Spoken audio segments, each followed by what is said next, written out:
Ready? I want to thank everybody for coming. Chief Bill City. We wanted to have you come and release the investigative report to the accident that was involving Aubrey McClendon on March 2nd. What you've been given is a copy of that report. It's about 5-6 pages long. We'll go through a little bit of it. I'll kind of explain what the report says, and then I'll open it up for some questions in regards to that report.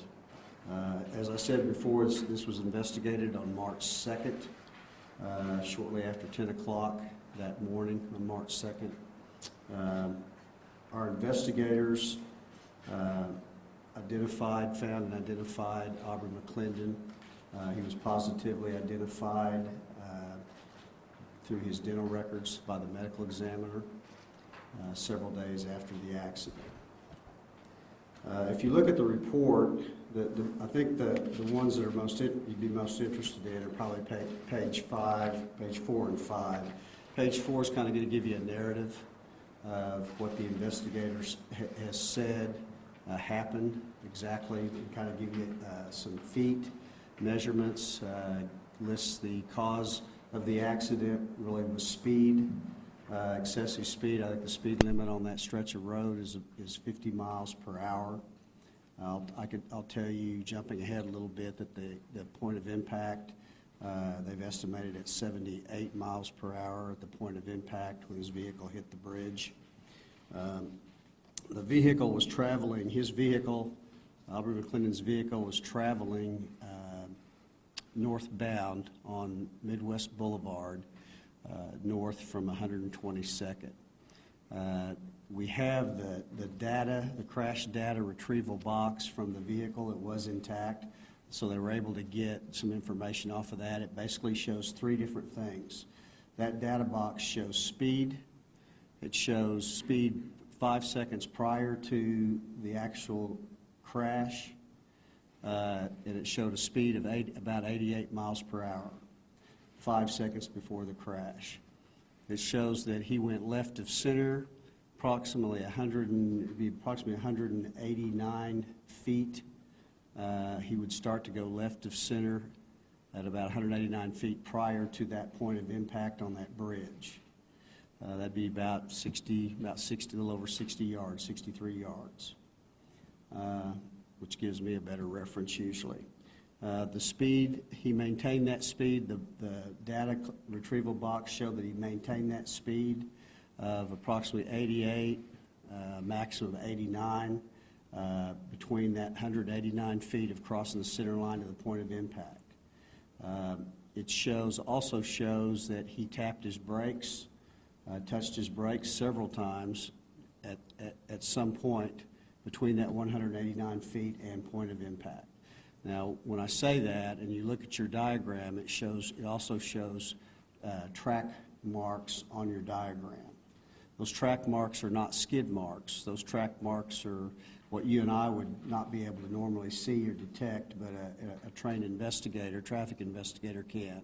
So don't get confused on your diagram where it says track marks as skid marks. Basically, it's just wheel marks.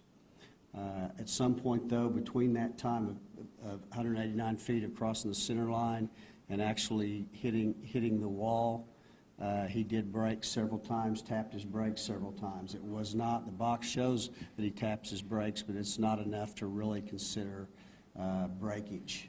It didn't really slow the vehicle down. As you can see, the vehicle maintained about 88 miles per hour through that whole episode, even when he was touching his brakes.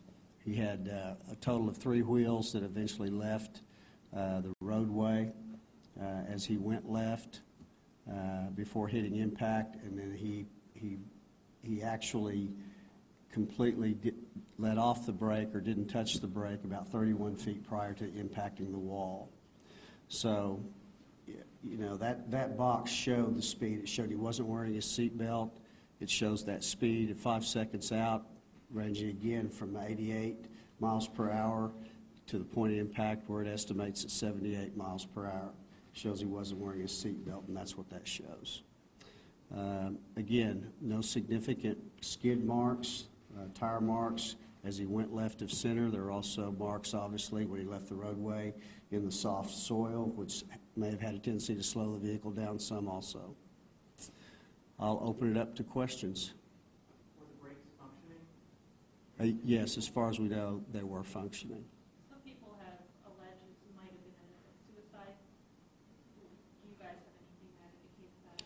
You know, we're not going to speculate because you just don't know. You don't know, one, what was going through his mind at the time. You don't know what was going on in the cabin of the vehicle. So we're not going to speculate.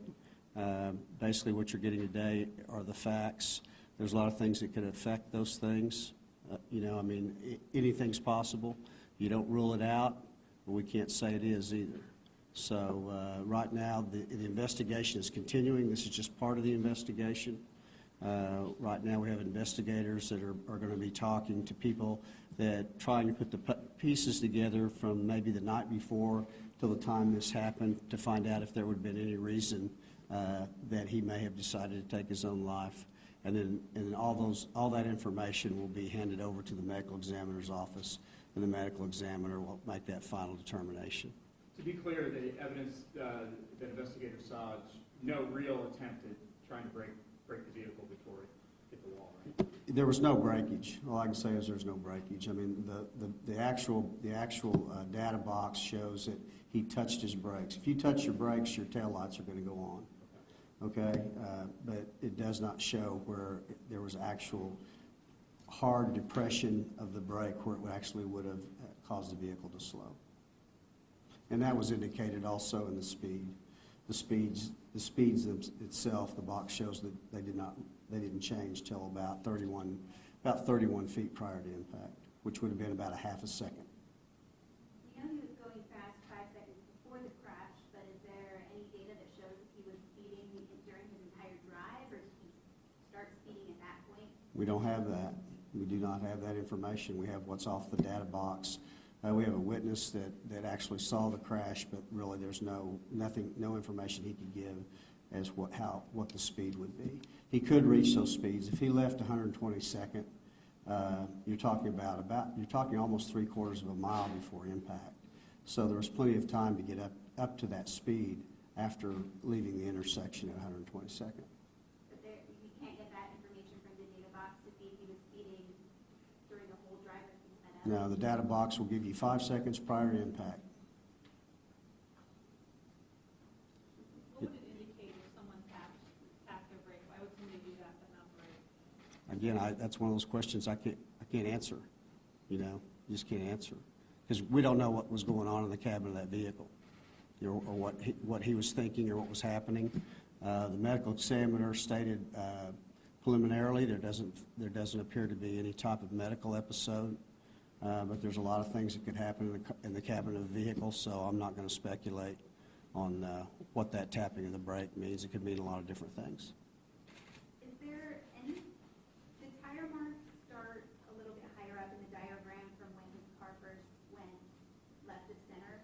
Do the tire marks mean anything? Why were they created? What the investigators indicated on those tire marks is it's almost like, as they explained it to me, because I'm not an expert, is that when the vehicle at that speed's moving and starts moving sideways or kind of changing the lanes like that, they were able to see distinguishing tire tracks within the roadway. If you and I walked over it, we wouldn't see it.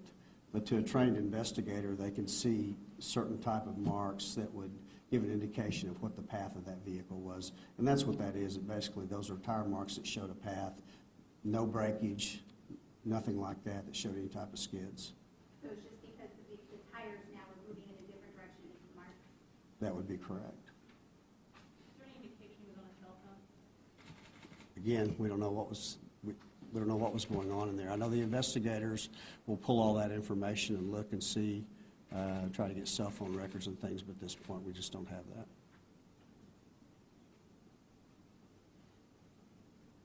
You guys know the exact numbers now. Nothing really has changed since 2 weeks ago, right? This is what you guys thought he was fine?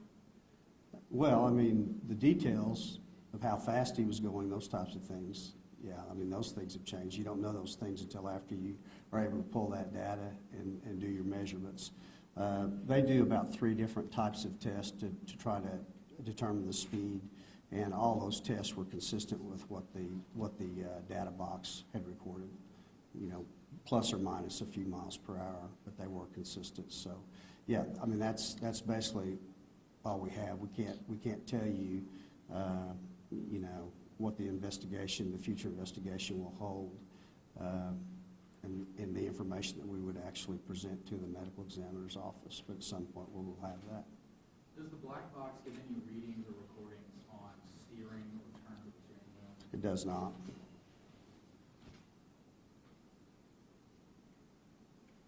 Other questions? What's next for the investigation? Well, the investigators will try to contact family members. They'll talk to people at his work. You know, they'll talk to anybody that they feel may have spoken to him. They'll look at maybe some of his phone records, some of his cell phone records, those types of things.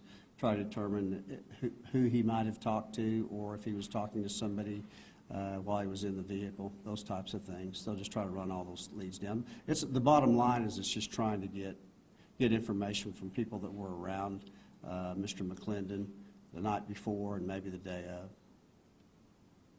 Is there a timeline or an estimate as to when your investigation will be complete and turned over to the medical examiner? There is not a timeline. No, it's slowed down a little bit this week just because of spring break and people are out of town and they're gone, and some of the people I need to talk to, I know they're not able to talk to this week.